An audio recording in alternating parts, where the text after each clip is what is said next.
So hello my dear students, my name is Anil Sharma and I welcome you all to our YouTube channel. Standard 11 में हम लोग structure of atom का concept देख रहे हैं और आ गए हम लोग चैप्टर के ऑलमोस्ट आखिरी पड़ाव पे। शायद हमने जे नीड से रिलेटेड और टेक्सचुअल रिलेटेड सारा क्वेश्चंस हमने कर लिया है, आप देख सकते हो। उसमें अगर थोड़े बहुत पॉइंट बाकी है तो हम धीरे धीरे उसको भी कवर कर लेंगे। तो ऑलमोस्ट ये चैप्टर खत्म होने को आया है, उसके बाद हम लोग नया चैप्टर स्टार्ट करेंगे। आज के वीडियो लेक्चर में हम लोग क्या करने वाले हैं तो देखते रहिएगा मेरे साथ वीडियो लेक्चर। हम लोग स्टार्ट करने वाले हैं electron filling, electronic configuration of element. Element में इलेक्ट्रॉन कैसे फिलअप होते हैं, किस तरह से हम लोग ऑर्बिटल में इलेक्ट्रॉन एंटर करते हैं। वेल, अभी तक तो हमने देखा है कि किस तरह से हमें पूरा एटॉमिक स्ट्रक्चर का मॉडल मिल रहा है। लास्ट जो मॉडल हमने प्रपोज किया था वो था क्वांटम मैकेनिकल मॉडल। ऑलराइट, तो हम लोग स्टार्ट कर रहे हैं क्वांटम मैकेनिकल मॉडल के बेस पे इलेक्ट्रॉन फिलिंग, इलेक्ट्रॉनिक कॉन्फ़िगरेशन। किस तरह से इलेक्ट्रॉन फिलिंग होता है, एटम में किस तरह से हम लोग इलेक्ट्रॉन को अरेंज कर सकते हैं, एटम के अंदर किस तरह से हम लोग इलेक्ट्रॉन ऑर्बिटल में डिस्ट्रीब्यूट कर सकते हैं, ये चीजें 3 लॉज पे डिपेंडेंट है। अफबाउ प्रिंसिपल, हंस रूल ऑफ मल्टीप्लिसिटी और Pauli's exclusion principle. Pauli's exclusion principle already हमने वीडियो लेक्चर नंबर 15 में कर दिया है। अगर आपने मेरा वीडियो लेक्चर नंबर 15 नहीं देखा है तो सबसे पहले वीडियो लेक्चर नंबर 15 जाके देखिए, उसमें आपको पॉलीज एक्सक्लूजन प्रिंसिपल मिलेगा। तो वो प्रिंसिपल ऑलरेडी हमने खत्म कर दिया है। उसके अंदर हमने देखा था कि अगर किसी ऑर्बिटल में इलेक्ट्रॉन एंटर करना हो तो किसी भी ऑर्बिटल में मैक्सिमम नंबर ऑफ इलेक्ट्रॉन 2 होंगे और दोनों इलेक्ट्रॉन की स्पीड ऑपोजिट होती है। Clear? So maximum electron in any orbital is 2 and both electron will have opposite speed. ये पॉलीज एक्सक्लूजन प्रिंसिपल में हमने देख लिया है। आज के इस वीडियो लेक्चर में हम लोग करने वाले हैं अफबाउ प्रिंसिपल, ठीक है, और अफबाउ प्रिंसिपल के बेस पे किस तरह से इलेक्ट्रॉन का फिलिंग होता है। सबसे पहले ये अफबाउ प्रिंसिपल होता क्या है, एक चीज समझो। एटम के अंदर ऑर्बिटल किस तरह से अरेंज होते हैं। पहले एटम के अंदर ऑर्बिटल देख लेते हैं, देखना ध्यान से देखना। हम लोग एटम के अंदर ऑर्बिटल का अरेंजमेंट करते हैं न्यूक्लियस से एकदम करीब। अच्छा, अभी मैं जो आपको दिखा रहा हूं वो समझ लेते हैं कि एटम के अंदर ऑर्बिटल जो है वो स्फीयरिकल, ये सिर्फ एज्यूम कर लेते हैं, स्फीयरिकल नहीं होते। हम लोग सिर्फ एज्यूम कर रहे हैं, मैं सिर्फ एज्यूम कर रहा हूं। बाउंड्री सरफेस, ये है पहला शेल, ये है दूसरा शेल, ये है तीसरा शेल, ये है चौथा शेल। ऐसे हम लोग शेल्स बना सकते हैं। हमने देखा हर एक शेल्स में सब शेल्स होते हैं और हर सब शेल्स में नंबर ऑफ ऑर्बिटल्स होते हैं, राइट। तो एज पर दैट हम लोग यहां पे कुछ प्लॉटिंग करने वाले हैं और फिर समझने वाले हैं कि इलेक्ट्रॉन किस तरह से हम लोग एंटर करेंगे। सबसे पहले पहला ऑर्बिटल होता है तो उसमें कौन सा शेल होगा, एक ही होगा, 1s सब शेल। अगर दूसरा ऑर्बिटल है तो उसमें 2 सब शेल होते हैं, 2s एंड 2p। अगर तीसरा सब शेल है तो उसमें 3 ऑर्बिटल होते हैं, 3s 3p एंड 3d। अगर चौथा सब शेल है तो उसमें 4 होंगे, 4s 4p 4d and 4f। अगर पांचवा ऑर्बिटल है तो उसमें 5 होते हैं, लेकिन 5p 5d 5f 5g हो सकता है। लेकिन आज के डेट में भी हमारे पास ऐसा एलिमेंट है ही नहीं जिसमें इलेक्ट्रॉन 5g में जा सके, इसलिए हम लोग 5g नहीं लिखेंगे। पीरियोडिक टेबल में अभी तक latest last year 5 element introduce हुए थे, नए एलिमेंट। वो 5 एलिमेंट्स को भी मिला दे तो हमारे पास आज करीबन 1192 120 एलिमेंट प्रेजेंट है जो हमने आइडेंटिफाई कर लिए हैं। फिर भी इलेक्ट्रॉन 5g में नहीं अवेलेबल होता है, इलेक्ट्रॉन 5p 5d और 5f में ही होगा। अगर मैं 6 शेल की बात करूं तो इलेक्ट्रॉन 6s 6p और 6d में होता है। अगर मैं 7 शेल की बात करूं इलेक्ट्रॉन 7 और 7p सब शेल होते हैं। और अगर 8 की बात करूं तो 8s। Don't think that 6d में 6f नहीं होगा या 6d नहीं होते, हो सकते हैं। आई एम नॉट सेइंग नहीं होते या होते, हो सकते हैं, लेकिन वही चीज मैं रिपीट कर रहा हूं, अभी तक ऐसा एक भी एलिमेंट नहीं मिला है जिसमें इलेक्ट्रॉन 6f में पाए जाते हैं, इलेक्ट्रॉन 7d में पाए जाते हैं या 8p में। यानी अभी तक हमारे पास जितने भी एलिमेंट है वो एलिमेंट करीबन इतने ऑर्बिटल में इलेक्ट्रॉन समा के पूरा एटॉमिक स्ट्रक्चर बनाते हैं, ठीक है। तो ये सारे सब शेल, यानी अगर मैं एटम के अंदर ऑर्बिट का कंस्ट्रक्शन करूंगा तो ऑर्बिट का कंस्ट्रक्शन किस तरह से होता है मेरे प्यारे भाइयों, देखते रहना। Construction of orbits, construction of orbits किस तरह से होता है किसी भी एटम के अंदर। तो construction of orbital, sorry not orbit, orbitals. Orbit का कॉन्सेप्ट गया, पुर्र हो गया, बोज एटॉमिक थ्योरी में पुर्र हो गया, राइट। अभी तो ऑर्बिटल का कॉन्सेप्ट आया है। तो कंस्ट्रक्शन ऑफ ऑर्बिटल्स कैसा होता है? हमेशा पहला ऑर्बिटल होता है 1s, उसके बाद आता है 2s, उसके बाद आता है 2p, उसके बाद आता है 3s, उसके बाद आता है 3p। चलिए एक काम करते हैं, बीच में साइन निकाल देते हैं, पहले सीधा ऑर्बिटल लिख देता हूं 1s 2s 2p फिर 3s, देख लो 3p 3d फिर 4s फिर 4p फिर 4d, उसके बाद आता है 4f फिर 5s फिर 5p फिर 5d फिर 5f फिर 6s फिर 6p फिर 6d फिर 7s फिर 7p और आखिर में 8s ऑर्बिटल आते हैं बच्चों। ये होता है किसी भी एटम में ऑर्बिटल का कंस्ट्रक्शन। ऑर्बिटल इस तरह से अरेंज होते हैं, सबसे पहले 1s से लेके कुछ इस तरह से सारे ऑर्बिटल आपको मिलेंगे। ठीक है, तो ये हो गया पूरा ऑर्बिटल का कंस्ट्रक्शन। एटम में कुछ इस तरह से आप ऑर्बिटल देख सकते हो। न्यूक्लियस के पास सबसे पहला ऑर्बिटल होता है 1s, उसके बाद 2s, न्यूक्लियस के पास 2s का इलेक्ट्रॉन होता है, लेकिन उसका डिस्टेंस जो होता है बाउंड्री सरफेस जो होती है वो 1s से थोड़ी ज्यादा होती है, एक्सेट्रा। ठीक है, ये होता है ऑर्बिटल का कंस्ट्रक्शन। हमें तो देखना है इलेक्ट्रॉन में, और इलेक्ट्रॉन जो होते हैं वो इस ऑर्बिटल में किस तरह से जाएंगे। तो इस इंसान ने बहुत ही मजेदार चीज बताई, ऑफबॉर्न ने बहुत ही मजेदार चीज बताई। इस इंसान ने यह बताया कि हमेशा इलेक्ट्रॉन जो होता है ना, वो इलेक्ट्रॉन सबसे पहला वाला ऑर्बिटल होता है उसी में जाएगा। ठीक है, दूसरी चीज, हमेशा पहला ऑर्बिटल जो होता है उसकी एनर्जी सबसे कम होती है। जैसे जैसे आप आगे बढ़ते हो वैसे वैसे ऑर्बिटल की एनर्जी बढ़ती जाएगी, इंक्रीज होती जाएगी।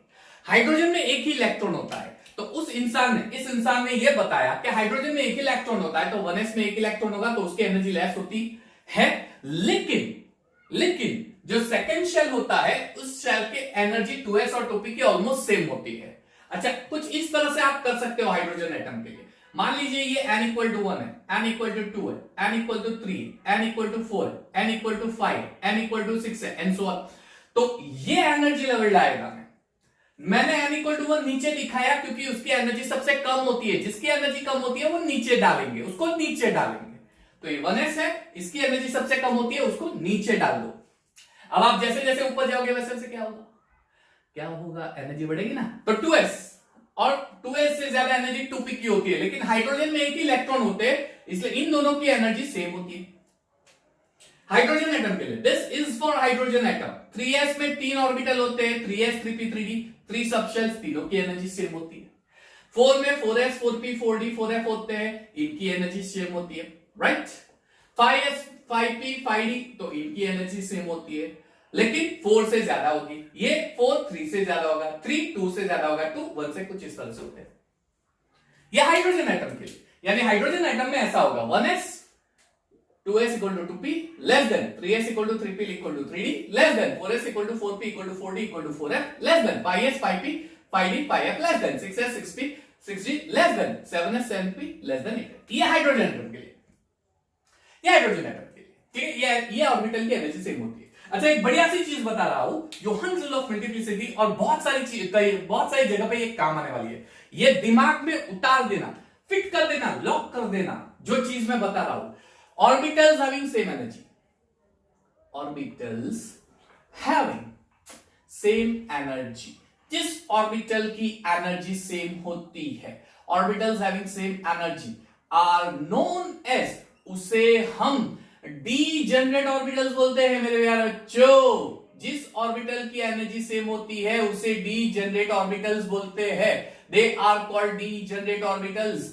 ठीक है, तो यहां पे इन दोनों की एनर्जी सेम है, so 2s and 2p are degenerate orbitals. यहां पे इन तीनों की एनर्जी सेम है, तो 3s 3p 3d की एनर्जी सेम है, डीजेनरेट ऑर्बिटल्स। यहां पे इन तीनों की एनर्जी सेम है, इसलिए they are called degenerate orbitals. यहां पे इन तीनों की एनर्जी सेम है, इज इक्वल, सॉरी 4 होंगे, 5f भी आएगा। ठीक है, तो ये हो जाएगा डीजेनरेट ऑर्बिटल्स। तो जिस ऑर्बिटल की एनर्जी सेम होती है उसे डीजेनरेट ऑर्बिटल्स बोलते हैं। जिनका एनर्जी लेवल सेम होता है वो डीजेनरेट ऑर्बिटल्स होता है। ये दिमाग में उतार देना, बहुत सारी जगह पे काम आने वाला है, बहुत सारी जगह पे काम आने वाली है ये चीज। ये हाइड्रोजन एटम के लिए, क्योंकि उसमें एक ही इलेक्ट्रॉन होता है, लेकिन जब मल्टी इलेक्ट्रॉन आते हैं तो वहां पे अट्रैक्शन रिपल्शन दोनों फैक्टर काम आते हैं, और उस वजह से सारे ऑर्बिटल की एनर्जी, सारे सबशेल्स की एनर्जी चेंज हो जाती है। तो ये भैया हाइड्रोजन एटम के लिए, इसका स्क्रीनशॉट लेके हाइड्रोजन एटम के लिए लिखना हो तो लिख दो, ठीक है। अब मैं बात करता हूं मल्टी इलेक्ट्रॉन के लिए। चलिए, मल्टी इलेक्ट्रॉन में क्या होता है, ध्यान से समझना।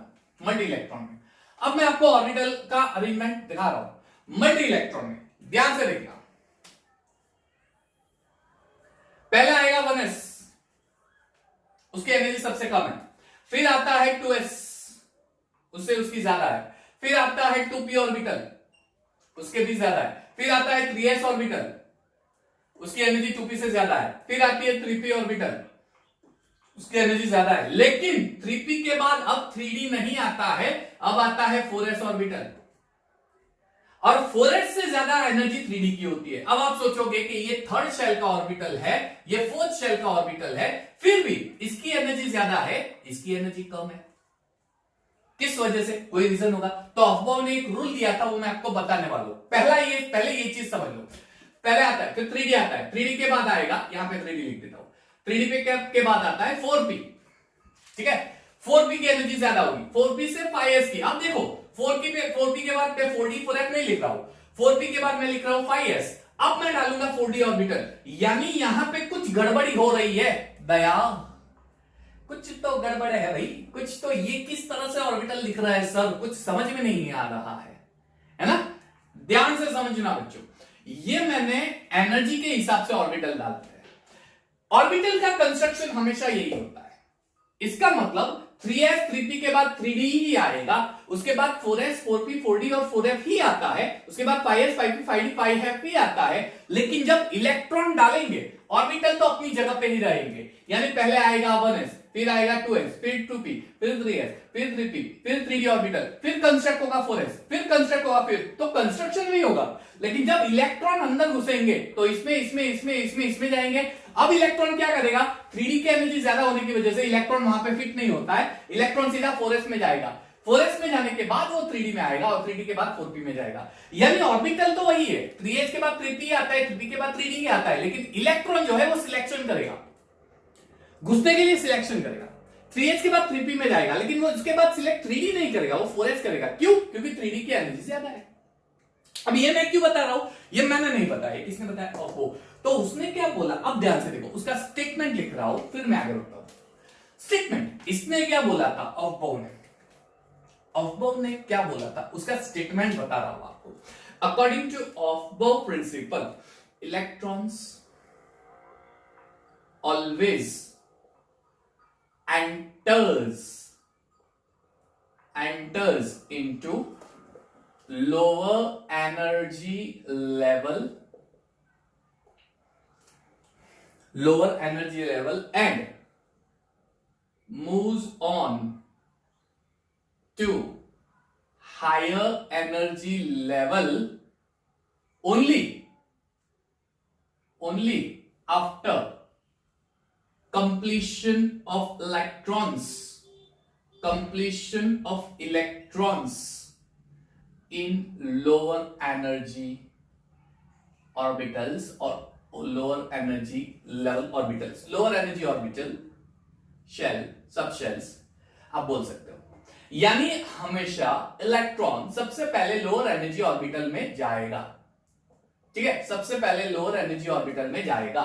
जब तक lower orbital energy completely fill up नहीं होता, वो इलेक्ट्रॉन हायर ऑर्बिटल में जाएगा ही नहीं, पसंद ही नहीं करेगा, एक्सेप्ट ही नहीं करेगा। वो पहले लोअर में जाएगा, फिर हायर में जाएगा। अब जैसे मैंने बताया, सबसे कम एनर्जी किसकी होती है, 1s की होती है। यानी अब मल्टी, ये हाइड्रोजन एटम के लिए था, ये हाइड्रोजन एटम का कंस्ट्रक्शन था। अब मल्टी इलेक्ट्रॉन की बात कर रहा हूं, मल्टी इलेक्ट्रॉन। अच्छा, ऑर्बिटल का कंस्ट्रक्शन तो यही होता है, ऑर्बिटल कंस्ट्रक्शन मल्टी इलेक्ट्रॉन में ऑर्बिटल कंस्ट्रक्शन यही होगा, ऑर्बिटल कंस्ट्रक्शन यही होगा, ठीक है। ऑर्बिटल कंस्ट्रक्शन पहले 1s में, फिर 1s की energy less than 2s, 2s less than 2p, 2p less then, इस तरह से। यानी ऑर्बिटल का कंस्ट्रक्शन यही आएगा, 1s 2s 2p 3s 3p, उसके बाद 3d ही आता है, फिर 4s 4p 4d 4f ही आता है, फिर 5s 5p 5d 5f ही आता है, ठीक है। फिर 6s 6p 6d, फिर 7s 7p, और उसके बाद 8s। तो तो ऑर्बिटल का कंस्ट्रक्शन यही होगा, लेकिन जो इलेक्ट्रॉन फिलिंग होगा, इलेक्ट्रॉन एंटर करेगा, वो किस ऑर्डर में करेगा। अब इलेक्ट्रॉन फिलिंग का ऑर्डर दिखा रहा हूं। पहले आएगा 1s में, फिर आएगा 2s में, फिर आएगा 2p में, फिर आएगा 3s में, फिर आएगा 3p में। अब 3d में नहीं जाएगा, 4s में, फिर आएगा 3d में, फिर 4p में जाएगा, फिर 5s में जाएगा, 5s में जाएगा। ठीक है, 5s में जाने के बाद वो 4d में जाएगा। ठीक है, 4d, उसके बाद 4d, फिर 5p, फिर 6s। अब वो 4f में एंटर होगा, 4f में, 4f, 5d, 6p, 7s, 6b, 7p और 8s। कुछ कंस्ट्रक्शन इस तरह से होता है, समझ में आया बच्चों? अब आपके दिमाग में बहुत सारी चीजें आ गई होगी, ये किस तरह से मैंने लिखा है। तो देखो, पहले तो इस कंस्ट्रक्शन को मैं कुछ बढ़िया तरीके से रिप्रेजेंट कर रहा हूं, ध्यान से देखना, बढ़िया तरीके से रिप्रेजेंट कर रहा हूं। तरीका, इसको मैं इस तरह से एरो दिखा देता हूं। ओके, अब यहां से देखना, ये मैंने अरेंज कैसे किया। हमारा क्वेश्चन वही है कि यहां पे सबसे पहले हमने 3p के बाद 4s में इलेक्ट्रॉन क्यों डाला, 3d में क्यों नहीं डाला। तो पहली चीज, अवबॉम ने कुछ इस तरह से ऑर्बिटल प्लॉटिंग किया और उसने ये बताया कि ये है इलेक्ट्रॉन फिलिंग का ऑर्डर। ये डाउन एरो दिखाता है कि हम लोग को इलेक्ट्रॉन फिलिंग ऊपर से ऑर्बिटल से लेकर नीचे तक आना है। यानी पहले इलेक्ट्रॉन 1s में जाएगा, हो गया कंप्लीट। अब ये एरो देखो, यहां 2s में जाएगा, हो गया कंप्लीट। अब ये एरो देखो, अब एरो में ऊपर से नीचे तक आना है ऑर्बिटल में। तो पहले 2p में जाएंगे, फिर 3s में जाएंगे, हो गया। अब इसके बाद क्या एरो में आओ, यहां पे तो पहले 3p में आएंगे, फिर 4s में आएंगे। अब देखो 3p के बाद इलेक्ट्रॉन 4s में आया, ये एरो को फॉलो किया। अब ये एरो 3d में आएगा, फिर 4p में आएगा, फिर 5s में आएगा। फिर ये एरो देख लो, 4d में आएगा, 5p में आएगा, 6s में आएगा। फिर ये एरो देखो, 4f में आएगा, 5d में इलेक्ट्रॉन, फिर 6p में, फिर 7s में, फिर 5f में, फिर 6d में, फिर 7p। और ये है इलेक्ट्रॉन फिलिंग का ऑर्बिटल कंस्ट्रक्शन। यानी ओरिजिनली ऑर्बिटल कंस्ट्रक्शन हमारा ये वाला होगा, लेकिन जब हम इलेक्ट्रॉन फिलिंग की बात करेंगे तो इलेक्ट्रॉन फिलिंग इस ऑर्डर में होगा। यानी ऑर्बिटल का अरेंजमेंट तो यही होगा, लेकिन इलेक्ट्रॉन जो है वो 3p के बाद 4s में जाएगा, राइट, 3d को स्किप कर देगा, 4s फिलअप होगा, फिर 3d में जाएगा। तो अब ने ये बोला कि इलेक्ट्रॉन सबसे पहले उसी ऑर्बिटल में जाएगा जिसकी एनर्जी लेस होती है, उसके बाद वो उस ऑर्बिटल में जाएगा जिसकी एनर्जी ज्यादा होती है। जब तक लोअर ऑर्बिटल एनर्जी की लोअर ऑर्बिटल जो होते हैं उसकी एनर्जी कंप्लीट नहीं होती, तब तक इलेक्ट्रॉन हायर ऑर्बिटल में एंटर नहीं होगा। यानी कंप्लीटली इलेक्ट्रॉन फिलिंग होगा, फिर वो हायर एनर्जी ऑर्बिटल में जाएगा। ठीक है, एक और मेथड है, फिर हम इलेक्ट्रॉन फिलिंग देखते हैं एलिमेंट में। पहले इसको देखो अच्छे से, इसका स्क्रीनशॉट लेके नोट डाउन करना हो तो नोट डाउन कर बुक में। ओके, चलिए अब हम जाते हैं नेक्स्ट। ये लॉजिक, अब मैंने बताया कि ये 1s, ये एरो को फॉलो करना है, तो ये तो हमारा याद रखने का पॉइंट है। याद कैसे रखेंगे, तो ऐसा प्लॉटिंग करके एरो टॉप टू बॉटम लेके जाओ और प्लॉटिंग करके। लेकिन ये कॉन्सेप्ट आया कहां से, कैसे पता चला कि 3p की एनर्जी ऑर्बिटल के बाद 4s आएगा, फिर 3d का आएगा, यानी 4s की एनर्जी लेस है, फिर 3d की। कोई कॉन्सेप्ट है? यस, एक कॉन्सेप्ट है। तो याद देखना, ध्यान से यहां पे ऑब्जर्व करना।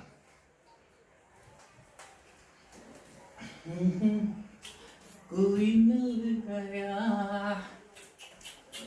कोई मिल गया। चलो कॉन्सेप्ट क्या है, देखो प्रिंसिपल क्वांटम नंबर जो होता है ना, उसे हम इंडिकेट करते हैं स्मॉल n से, प्रिंसिपल क्वांटम नंबर। ओके, तो यहां पर मैं लिख देता हूं प्रिंसिपल क्वांटम नंबर, सॉरी पहले लिख देते हैं हम लोग ऑर्बिटल, ठीक है। उसके बाद लिखते हैं principal quantum number small n, angular momentum quantum number l। अब ऑब्बोम ने ऐसे बताया, एक्चुअली ऑब्बोम नहीं, आप बोल सकते हो कि जो भी साइंटिस्ट जो भी जिसने भी, लेकिन बेसिकली हम लोग ऑब्बो प्रिंसिपल कह रहे हैं, इसलिए ऑब्बो का नाम देते हैं। ऑर्बिटल की अगर एनर्जी फाइंड करनी हो, किसी भी ऑर्बिटल जो हम लोग ऑर्बिटल कंस्ट्रक्ट करते हैं 1s 2s 2p 3s construct करते हैं, उसकी एनर्जी फाइंड करनी हो तो एनर्जी फाइंड करने का n प्लस l रूल दिया गया, n वत्ता l, n प्लस l, ठीक है, n प्लस l कर दो। n प्लस l करने से जो वैल्यू आएगी वो ऑर्बिटल की एनर्जी डिसाइड करेगी। ये बहुत ही सिंपलेस्ट मेथड है, बहुत ही सिंपलेस्ट मेथड है। ये देखना कि कौन सी ऑर्बिटल की एनर्जी लेस है, किस ऑर्बिटल की एनर्जी ज्यादा होती है। ठीक है, आइए देख लेते हैं और फिर हम लोग देखते हैं कि किस तरह से हमने डिसाइड किया कि कौन से ऑर्बिटल की एनर्जी लेस है, किसमें इलेक्ट्रॉन पहले जाएगा। चलिए 1 by 1 ऑर्बिटल लिखते हैं। 1s orbital, 2s orbital, 2p orbital, 3s orbital, 3p orbital, 3d orbital, 4s orbital, 4p orbital, 4d orbital, 4f orbital, 5s orbital, 5p orbital, 5d orbital, 5f orbital and so on. ठीक है, कुछ इस तरह से हम लोग लिखते हैं। अच्छा, मैंने आपको बताया था, याद हो तो एन एस, सॉरी याद हो तो गुजराती टोन आ गया, I am sorry, N N. अच्छा, ये एन यानी जैसे मैं लिखता हूं 1s, तो यहाँ पे 1 जो होता है वो n होता है, s जो होता है वो l की वैल्यू। पहली चीज। दूसरी चीज, l की value 0 1 2 3 4, s p d f g, यानी 0 हो तो 1, सॉरी s, 1 हो तो p, 2 हो तो d, 3 हो तो f और 4 हो तो g। समझ है ना? चलिए तो 1s। अच्छा, जब 1s लिखता हूं तो ये 1 हो जाएगा n की वैल्यू। तो यहां पे मैंने लिखा है 1s, तो ये जो 1 है वो n की वैल्यू है। s, अच्छा s के लिए l क्या लिखते हैं हम लोग? For s orbital we are writing l as a 0। फिर 2s है तो 2, s के लिए 0, फिर 2p है, 2p के लिए 1, राइट? p के लिए l की वैल्यू 1 होती है। फिर 3 है s, तो 3 0 s के लिए, फिर 3p 3 1, 3d 3d का ऑर्बिटल। चलिए d के लिए हम लोग l की वैल्यू क्या लेते हैं? 2।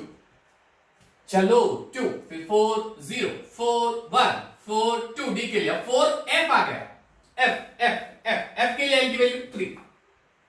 ठीक है, 5s 5p, ओके, फिर 5d 5f and so on. चलिए अब n प्लस l कर दो, n प्लस l कर दो, n प्लस l कर दो, n प्लस l, 1 प्लस 0 क्या आएगा? 1, 2 प्लस 0 क्या आएगा? 2, 2 प्लस 1 क्या आएगा? 3, 3 प्लस 0 क्या आएगा? 3, 3 प्लस 1 क्या आएगा? 4, 3 प्लस 2 आंसर आएगा 5, 4 प्लस 0 आंसर आता है 4, 4 प्लस 1 आंसर आता है 5, 4 प्लस 2 आंसर आता है 6, 4 प्लस 3 आंसर आता है 7, 5 प्लस 0 आंसर आता है 5, 5 प्लस 1 आंसर आता है 6, 5 प्लस 2 आंसर आता है 7, 5 प्लस 3 आंसर आता है 8 एंड सो ऑन। ये हो गया n प्लस l। अब n प्लस l करने से किसकी वैल्यू सबसे लेस आई यानी 1? किसकी वैल्यू सबसे लेस आई यानी 1?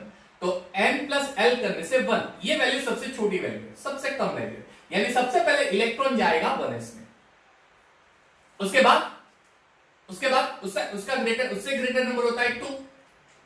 ठीक है, अच्छा ये 2 आंसर किसका है? 2s का, इसलिए इलेक्ट्रॉन किस पे जाएगा? 2s में।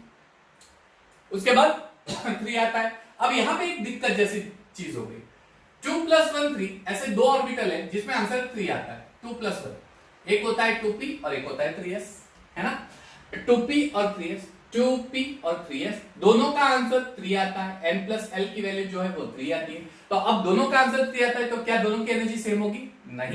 नहीं, दोनों की एनर्जी फिर भी डिफरेंट है। वो कैसे पता चलेगा? n प्लस l तो सेम आ गए, तो उसके लिए क्या करना पड़ेगा? n की वैल्यू देख लो, n इज इक्वल टू 2, यहां पे n is equal to 3, n की वैल्यू जिसकी छोटी होगी उसकी एनर्जी सबसे कम होगी, n की वैल्यू जिसकी छोटी होगी, तो n की वैल्यू इसकी छोटी है 2, है ना? n की वैल्यू देखो यहाँ पे 2 है और यहाँ पे 3 है, तो इसकी छोटी है n की वैल्यू, तो ये हो जाएगा 2p। यानी ये रूल कब अप्लाई करना है?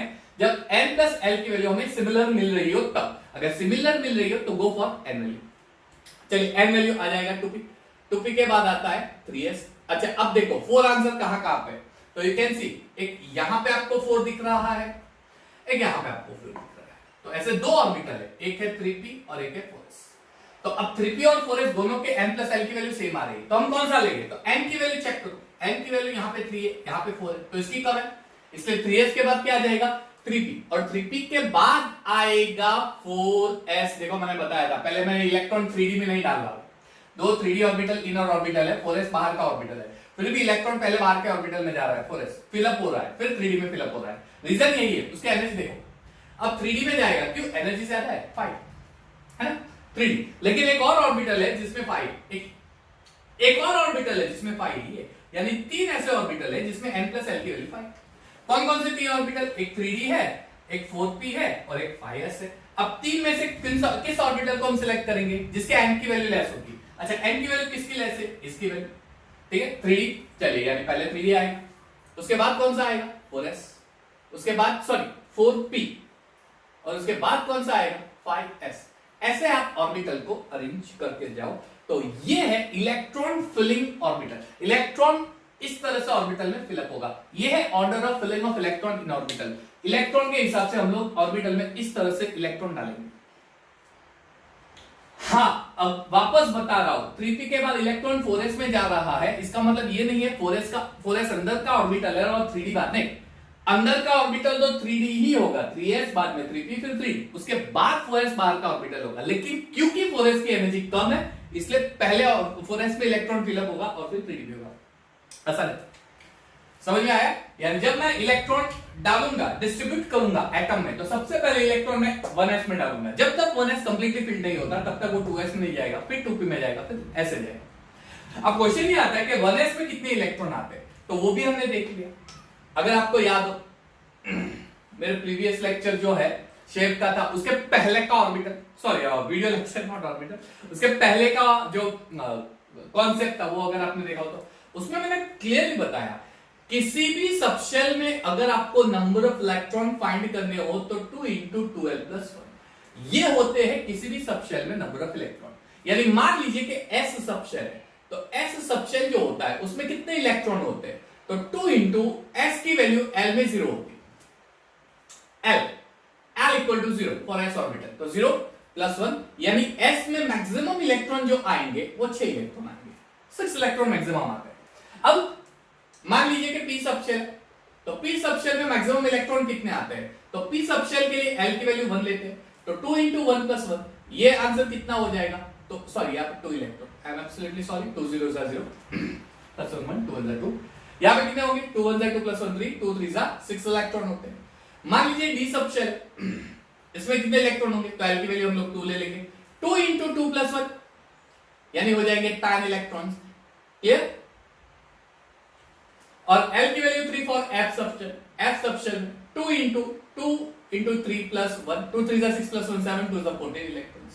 अब हमारा कॉन्सेप्ट ये कहता है कि 1s में कितने इलेक्ट्रॉन आएंगे मैक्सिमम, तो 1s में 2 इलेक्ट्रॉन आएंगे। जब तक 1s में पूरे 2 इलेक्ट्रॉन्स नहीं आते तब तक इलेक्ट्रॉन 2s में नहीं जाएंगे। 1s में एक बार 2 इलेक्ट्रॉन आ गए, फिलअप हो गए, उसके बाद अगर कोई इलेक्ट्रॉन बचा तो वो जाएगा 2s में, 2s के बाद इलेक्ट्रॉन 2p में जाएगा। लेकिन बी अवेयर, जब तक s ऑर्बिटल में 2 इलेक्ट्रॉन कंप्लीटली नहीं आ जाते तब तक इलेक्ट्रॉन p में नहीं डालना है। अच्छा, दूसरी चीज, s में 2 से ज्यादा इलेक्ट्रॉन नहीं डालेंगे, सिर्फ 2 इलेक्ट्रॉन। किसी ने 3 डाल दिया गलत, किसी ने 4 डाल दिया गलत। s में 2 इलेक्ट्रॉन डाल दिया, उसकी लिमिट आ गई, उससे ज्यादा इलेक्ट्रॉन नहीं जा सकता। p सबशेल में 6 इलेक्ट्रॉन आने चाहिए, जब तक 6 इलेक्ट्रॉन नहीं आते तब तक इलेक्ट्रॉन p में डालते जाओ, 6 आ गए स्टॉप हो जाओ, उसके बाद के ऑर्बिटल में इलेक्ट्रॉन डालना स्टार्ट कर दो। समझ में आया? तो ये हो गया बढ़िया सा कॉन्सेप्ट, यानी ये एनर्जी किस तरह से डिसाइड हो गई n+l रूल के हिसाब से। इसका भी स्क्रीनशॉट लेना हो तो स्क्रीनशॉट ले लो, और फिर हम लोग 1 to 20 एलिमेंट का इलेक्ट्रॉनिक कन्फिगरेशन लिख देते हैं। चलो अब प्रिंसिपल के हिसाब से, ओके चलो स्क्रीनशॉट लेके आपने नोट डाउन कर लेना है। ओके चलिए, तो 1 to 20 एलिमेंट,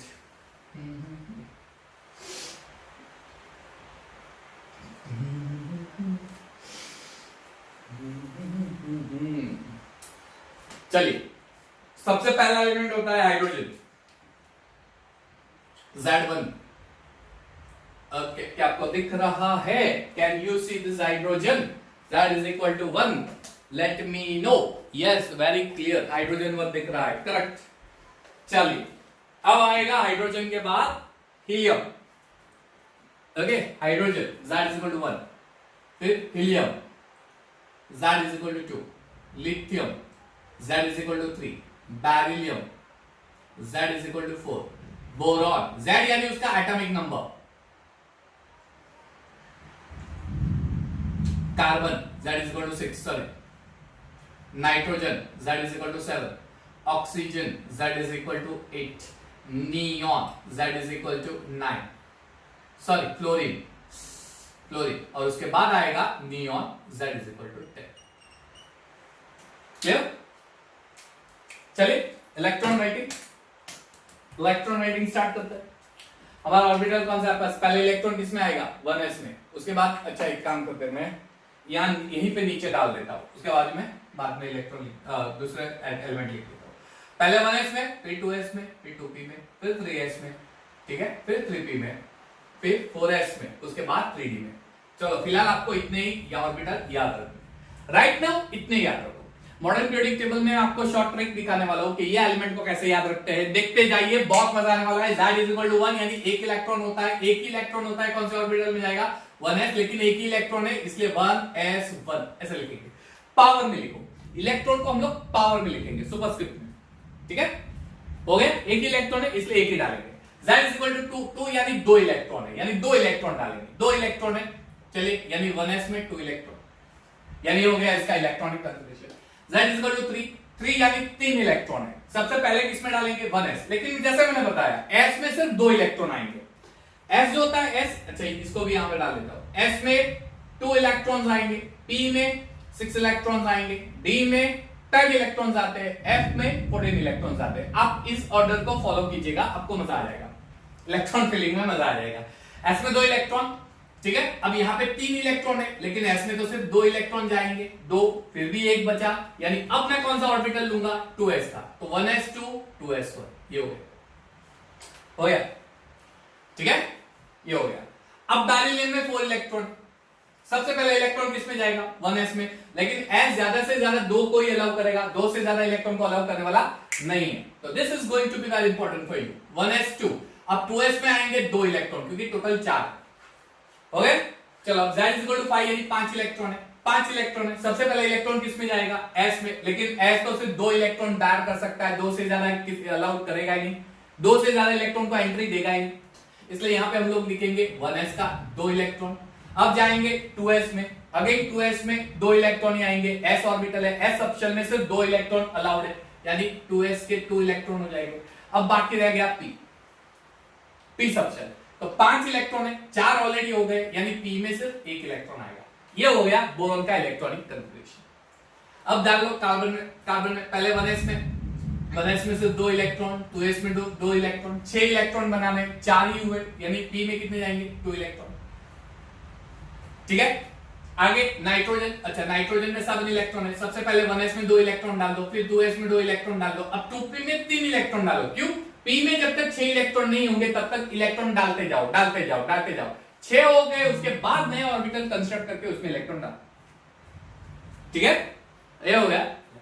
अच्छा ऑक्सीजन है, तो 1s2 2s2 4 इलेक्ट्रॉन हो गए, 8 होने चाहिए और 4 बाकी है, यानी 4 इलेक्ट्रॉन p में जाएंगे, क्लियर। F9, अब आपको आना चाहिए, पहले 1s में सिर्फ 2 इलेक्ट्रॉन, फिर 2s में सिर्फ 2 इलेक्ट्रॉन, अब 2p में 5 इलेक्ट्रॉन, और नियॉन में 1s में 2 इलेक्ट्रॉन, 2s में 2 इलेक्ट्रॉन, 2p में 6 इलेक्ट्रॉन, हो गया। इस तरह से आप इलेक्ट्रॉनिक कन्फिगरेशन लिख सकते हो, ठीक है। अब आप बोलोगे सर पॉलिश ने तो ये बोला था एक ऑर्बिटल में 2 इलेक्ट्रॉन आते, तो मैंने मना नहीं किया है, तो आप बोलोगे सर p में 6 कैसे आ गए? p में तो 2 इलेक्ट्रॉन नहीं, p में वापस नंबर ऑफ ऑर्बिटल 3 होते हैं, एक होता है px, एक होता है py और एक होता है pz। अब अकॉर्डिंग टू पॉली एक ऑर्बिटल में 2 इलेक्ट्रॉन है, 2 इसमें 2 इसमें 2 इसमें, ओवरऑल इलेक्ट्रॉन हो गए 6, इसलिए p में 6 इलेक्ट्रॉन आते हैं, है ना। वैसे ही d में कितने ऑर्बिटल होंगे? 5, 2 इलेक्ट्रॉन डाल दो, हो जाएंगे 10। समझ में आ गया बच्चों?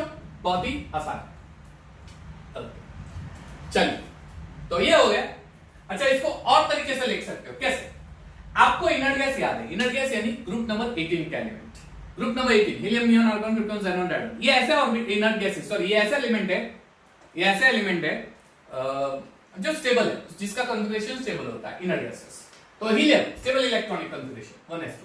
अब आप देखो हीलियम के बाद यहां पे जितने भी एलिमेंट आ रहे हैं सब में 1s के 2 इलेक्ट्रॉन तो हो गए। अब 1s के 2 इलेक्ट्रॉन क्या रिप्रेजेंट करता है? हीलियम का कॉन्फ़िगरेशन, यानी यहां पे मैं ऐसे भी लिख सकता हूं 1s 2 इलेक्ट्रॉन की जगह हीलियम, क्योंकि 1s 2 इलेक्ट्रॉन किसका है? हीलियम का है, वो हीलियम रिप्रेजेंट कर रहा है, तो मैं 1s 2 क्यों लिखूं? मैं तो सीधा लिख दूंगा हीलियम, तो ये लिख देता हूं हीलियम 1s 2 की जगह और डाल दूंगा 2s 2। तो यहां पे क्या होगा? हीलियम 2s 2 ऐसा होगा। यहां पे क्या होगा? Helium 2s 2 2p1। यहां पे क्या होगा? हीलियम 2s 2 2p2, ठीक है। यहां पे क्या होगा? हीलियम 2s 2 2p3, उसके बाद हीलियम 2s2 2p4, उसके बाद हीलियम 2s2 2p5, और उसके बाद आएगा हीलियम 2s2 2p6। तो आप 1s2 नहीं लिख के सिर्फ हीलियम लिखोगे तो भी चलेगा, क्योंकि helium represents the electronic concern, 1s2 represents the electronic configuration of helium. ये है 1 to 10। अब 11 to 20 की ओर जाते हैं।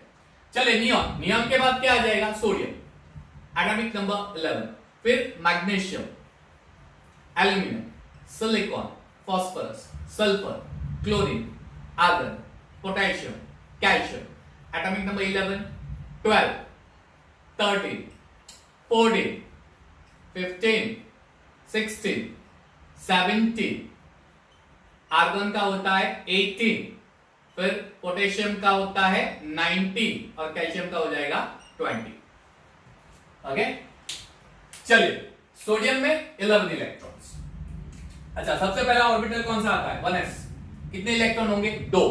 तो सबसे पहले 1s2, उसके बाद 2s2, उसके बाद 2p में ज्यादा से ज्यादा 2p में इलेक्ट्रॉन सिर्फ 6 डालने हैं, 6 से ज्यादा डालने की जरूरत नहीं है। किसी ने 7 डाल दिया, गलत हो जाएगा। तो 2p6 कितने टोटल इलेक्ट्रॉन हो गए? 6 और 2 8 और 2 10, है ना? 6 और 2 8 और 2 10, एक बाकी रह गया, तो वो एक किस में जाएगा? उसके बाद के ऑर्बिटल में, यानी 3s में, 3s1। अब मैग्नीशियम है तो इतना तो रिपीट ही होने वाला है, सिंपल है, हमें तो सिर्फ 3s में एक इलेक्ट्रॉन और बढ़ाना है, यानी 1s2 2s2 2p6 3s2 हो गए 12 इलेक्ट्रॉन। देख लो, काउंट कर लो, 6 और 2 8 और 2 10 और 2 12 हो गया। अब एल्यूमिनियम में 13 इलेक्ट्रॉन, तो ये तो इतना पार्ट तो रिपीट होगा। 1s2 2s2 2p6, अब s में ज्यादा से ज्यादा 2 इलेक्ट्रॉन आते हैं, यानी ये हो जाएगा 3s2। उसके बाद आएगा 3p में 1 इलेक्ट्रॉन। सिलिकॉन, सिलिकॉन चलिए 1s2 2s2 2p6 3s2 3p में 2 इलेक्ट्रॉन हो गए 14। देख लो, 2 2 4 6 10 2 12 2 14, ठीक है। फॉस्फोरस में 1s2 2s2 2p6 3s2। अब क्या करेंगे? p में 3 डालेंगे, क्यों? p में 6 इलेक्ट्रॉन तक हम लोग डाल सकते हैं, p 6 इलेक्ट्रॉन बैक कर सकता है, 6 से ज्यादा नहीं। ओके, तो यानी सल्फर में एक और इलेक्ट्रॉन s में चला जाएगा। 1s2 2s2 2p6 3s2 3p4। Chlorine में 1s2 2s2 2p6 3s2 3p5। फिर argon 1s2 2s2 2p6 3s2 3p6 हो गए 18 इलेक्ट्रॉन। 6 2 8 6 14 15 16 17 18 हो गए। अब 19 इलेक्ट्रॉन यानी s में 2 इलेक्ट्रॉन, 2s में 2 4, 2p में 6 10 इलेक्ट्रॉन, 3s में 2 12 इलेक्ट्रॉन, 3p में ज्यादा से ज्यादा 6 इलेक्ट्रॉन आ सकते हैं 18, लेकिन ये तो 19 है, यानी एक और इलेक्ट्रॉन है। तो अब 3p में 7 नहीं करना है, 3p में 6 इलेक्ट्रॉन हो गए, इसलिए अब इलेक्ट्रॉन जाएगा 4s में, 4s पर। और calcium 1s2 2s2 2p6 3s2 3p6, अब इलेक्ट्रॉन जाएगा 4s में। समझ में आ गया ये इलेक्ट्रॉनिक कन्फ्यूजन। अच्छा, एक और चीज नोट करो, यहां तक हमने हीलियम लिखा था, अब ये भी एक इनर्ट गैस है, इनर्ट गैस नियॉन। इसका कन्फिगरेशन क्या है? 1s2 2s2 2p6। अब आप देखो, नियॉन के बाद जितने भी एलिमेंट आ रहे हैं सब में 1s2 2s2 2p6 है, यानी ये नियॉन का इलेक्ट्रॉनिक कन्फिगरेशन रिप्रेजेंट कर रहा है सब में, 1s2 2s2 2p6 सब में इलेक्ट्रॉनिक कन्फिगरेशन नियॉन का रिप्रेजेंट कर रहा है। तो इनकी जगह मैं नियॉन डाल देता हूं, क्या फर्क पड़ेगा, है ना? तो हमारा आसान हो जाएगा लिखना, हमारी स्पेस भी बच जाएगी। तो ये हो जाएगा नियॉन 3s1।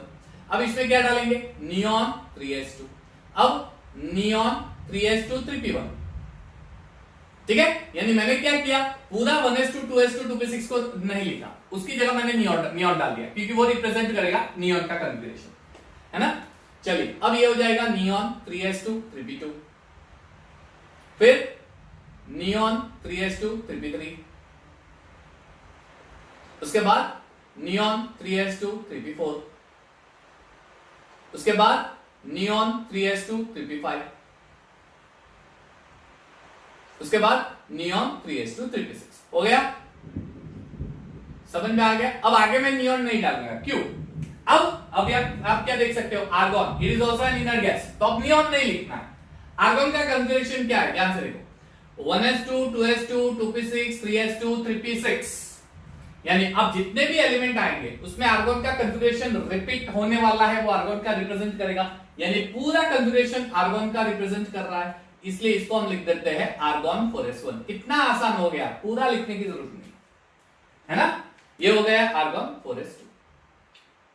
समझ में आया? तो ये electronic configuration according to Aufbau principle, हम लोग कुछ इस तरह से electronic configuration according to Aufbau principle डाल सकते हैं। इसका स्क्रीनशॉट लेके आप नोट डाउन कर सकते हैं। तो यहां पे अबव प्रिंसिपल खत्म हो रहा है, पॉलीज एक्सक्लूजन प्रिंसिपल ऑलरेडी हमने कर दिया है, सिर्फ एक प्रिंसिपल बाकी है, हंस रूल ऑफ मल्टीप्लिसिटी। ये फाइनल हो जाएगा। उसके बाद कुछ एक्सेप्शनल केस और 2-3 पॉइंट है जो हम करने वाले हैं, यानी नेक्स्ट अपकमिंग में 2 वीडियो लेक्चर और स्ट्रक्चर ऑफ एटम के आने वाले हैं। एक होगा हंस रूल ऑफ मल्टीप्लिसिटी और एक्सेप्शनल केस के साथ, और दूसरा कुछ एडिशनल पॉइंट जो हम लोग करने वाले हैं। Clear? Till then take care of yourself, thank you everyone and have a nice time.